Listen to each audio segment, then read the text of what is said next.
Candy, the Roosevelt Rewind. Washington, D.C., 1942.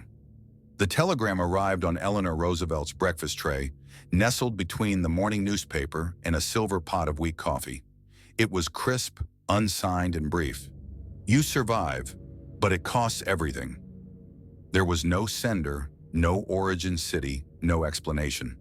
Yet Eleanor knew, deep in her bones, it was true. She had lived long enough in the halls of consequence to recognize when something was more than chance. That morning, the light filtering into the White House solarium seemed oddly dull, as if the world had dimmed slightly, just for her. She excused herself from her scheduled meetings, retreated to her study, and did something she hadn't done since Franklin's polio diagnosis. She cried. Later that day, she began the audio diaries. Reel 1, March 9th, 1942, 10:32 p.m. Recording begins with static, then Eleanor's voice. This is Eleanor Roosevelt. If you are hearing this, you must understand two things. First, this is not for history, not the kind you've come to believe in. Second, I do not expect forgiveness. I have made choices, compromises, and the cost, oh, the cost. Tonight, I watched as Secretary Stimson justified the internment of American citizens of Japanese ancestry. I argued with him. I lost. I argued with Franklin. I lost again. He told me national security came first. But whose security? Whose nation? There is a word I once hated, candy, a pet name Franklin used when we discussed diplomacy and metaphor. Sweet poison, he called it. Appealing, distracting, deadly in large doses. We have given the American public candy, and I helped pass the bowl. End reel. New York, 2044. Maya Tanaka was alone in the FDR Presidential Library Annex, surrounded by ghosts. She called herself an archivist, though most of her work involved digitizing moldy tapes and preserving half-erased memos. A third-generation Japanese American, Maya had grown up with stories about the camps, but history had softened them into abstraction. Until today. Today, she discovered Eleanor Roosevelt's secret reels.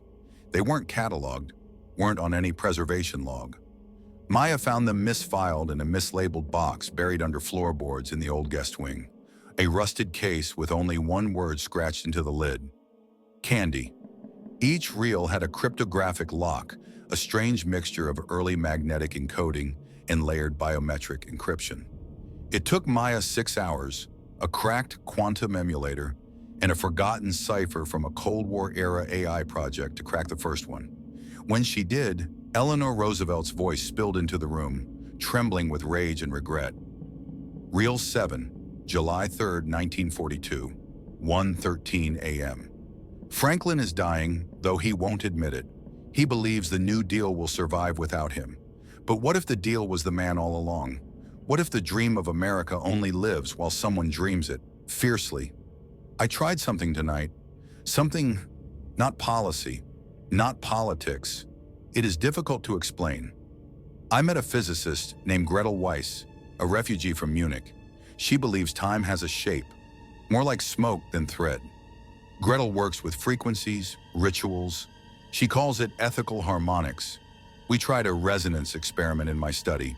Prayers, scientific instruments, a field of quartz and copper wires. We attempted to bend the national psyche, to rewind America's conscience to before the hatred, before the camps, before we accepted death as routine. It failed, or it did something, because after the attempt, Franklin looked at me like he didn't know who I was. And my reflection blinked when I didn't. Maya's journal, entry 22. Private log not shared with the library servers. I'm seeing things now. My bathroom mirror this morning, my face blinked with the wrong rhythm. It flinched when I smiled.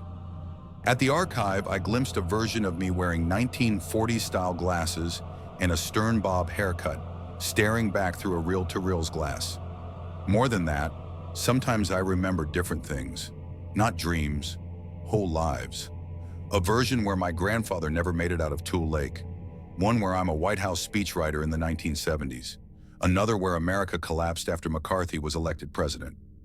Reel 11, October 1st, 1942, 3:47 a.m. The ritual, Gretel calls it the conscience harmonic, requires a witness, a soul unbroken by politics. She wanted to use a child, but I refused. Instead, we chose a veteran, a black man named Langston Carter, decorated in the Great War, unbought, unbowed. We had him recite Lincoln's second inaugural while frequencies pulsed through the copper web. Something happened. Time twisted. For a second, I saw Washington burning, then Nixon at a podium, then a wall made of children's shoes. Langston died on the spot. No wounds, just vanished inside himself. The harmonic lingers. I feel it in the bones of this house. Maya started sleeping in the archive's secure wing, not for safety, but to stay close to the reels. She was listening to them out of order now, trying to map Eleanor's thoughts, not in chronology, but in conscience. Every tape added a piece to the mosaic, America's other history, one where the war effort was justified by the slow erasure of liberties, one where Eleanor fought in silence, with science and mysticism, trying to hold a nation's soul together. She also noticed something else. The reel labels had changed, where once they read Reel 12, February 1943. They now read Reel 12, February 1943, Witness Maya Tanaka. Reel 15, April 9, 1943, 12:09 a.m. I no longer believe the ritual failed. I think it only started, and I think the witness may not be a single moment in time, but a chain of them, echoing across decades. If that is true, then someone in the future must continue the work.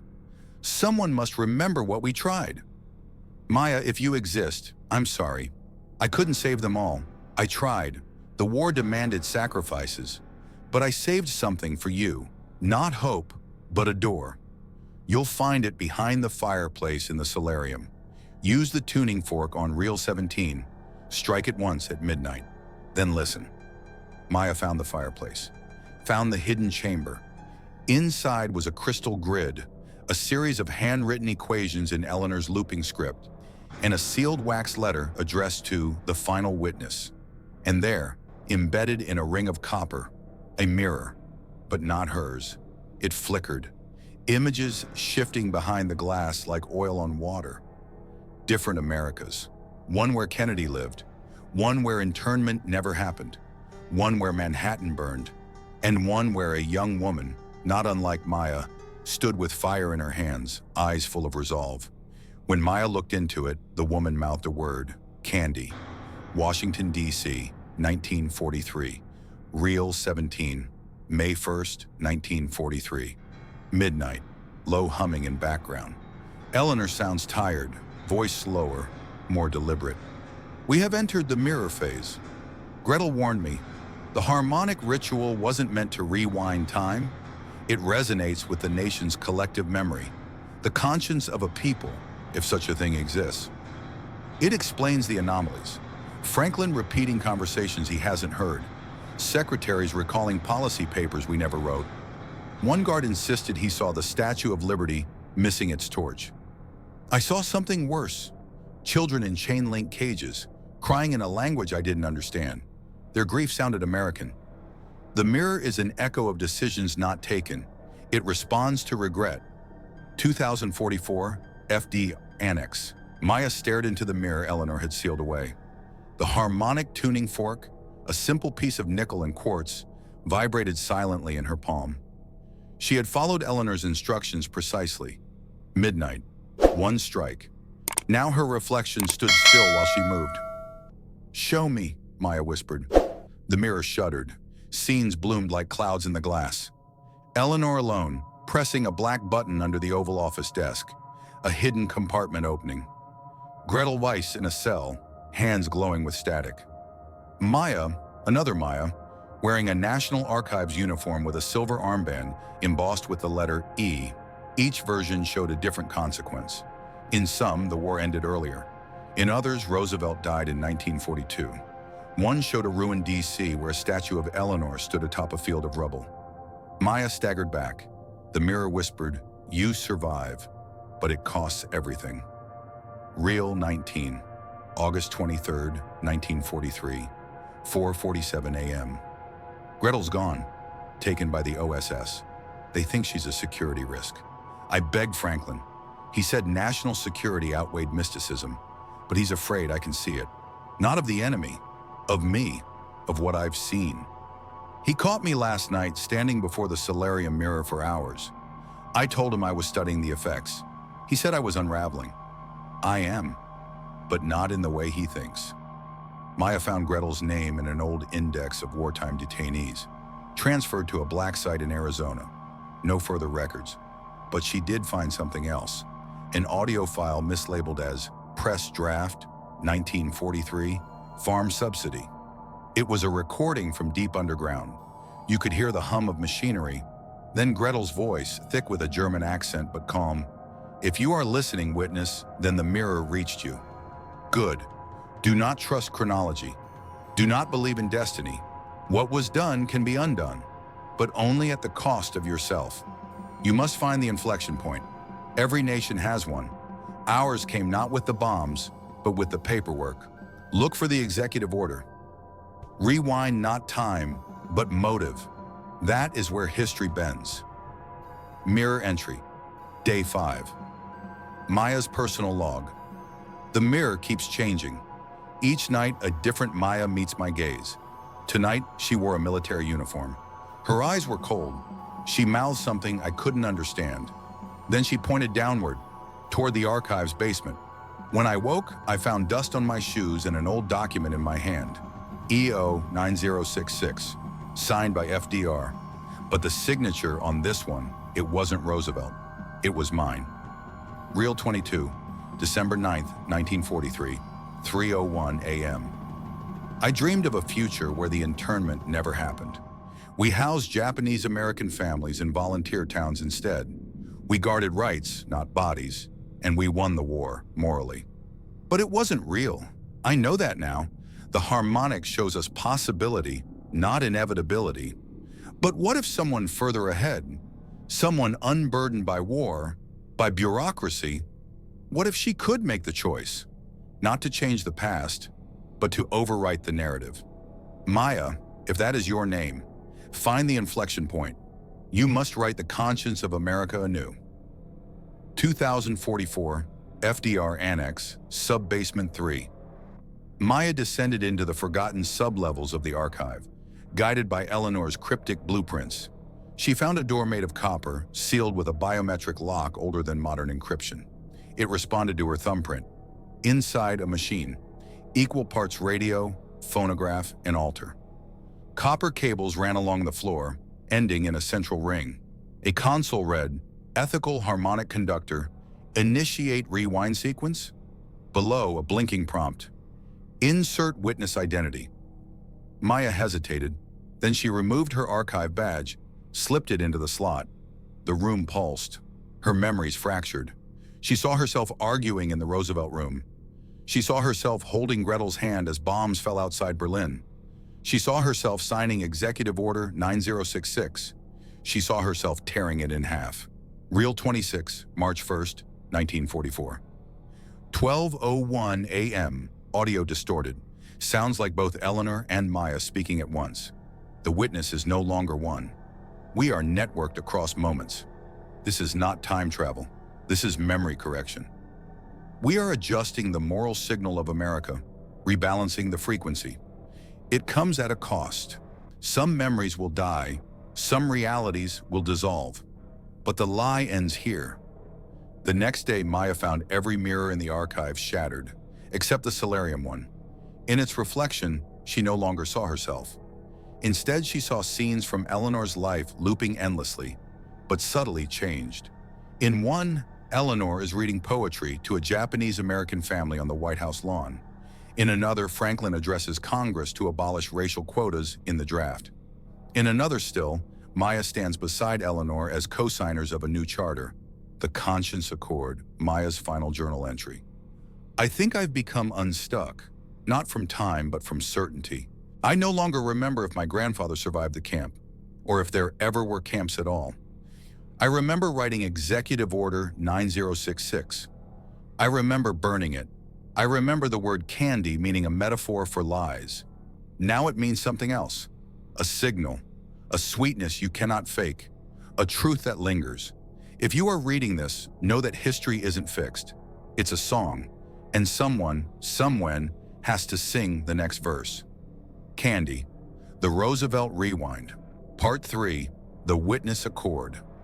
Washington, D.C., 1944. March 15th, Reel 30, March 15th, 1944, 11:59 p.m. Eleanor's voice is calm, almost reverent. This will be my last entry. Tonight, I stood before the harmonic conductor one final time. I have anchored the ritual with my name, my regrets, and my truth. It now requires only a final witness to speak the accord aloud. Not a politician, not a prophet, a civilian with memory deep enough to carry the weight. The tuning is complete. The nation will not know it changed. That is the nature of resonance. It rewrites without force, not a correction of events, but of meaning. If you are hearing this witness, then the mirror chose you, and I forgive you for what you must do. Close the loop, rewrite the conscience. 2044, FDR Annex, Solarium Mirror Chamber. Maya stood before the mirror, tuning fork in hand, everything quiet but for the distant hum of harmonic energy surging below her feet. The solarium had begun to breathe, walls shifting with flickers of alternative Americas, fading in and out of each other like film reels caught mid-splice. On a pedestal sat Eleanor's final letter, still sealed in wax. Maya opened it. To the last witness, it read, "History cannot love you, it cannot remember you, but it will be cleaner because of you. Speak these words and let them resonate." Below the text was a short passage, written in Eleanor's own hand. "We remember not what happened, but what should have. And so we do, and so we did." Maya read the words aloud. The mirror went black. Then, a flicker of light. Somewhere else. Somewhen. A museum tour guide gestures toward a black and white photo of Eleanor Roosevelt and a young Japanese-American girl shaking hands on a sunlit White House lawn. This image marked the signing of the 1942 Conscience Accord, the first formal recognition of wartime civil rights during global conflict. A teenager raises their hand.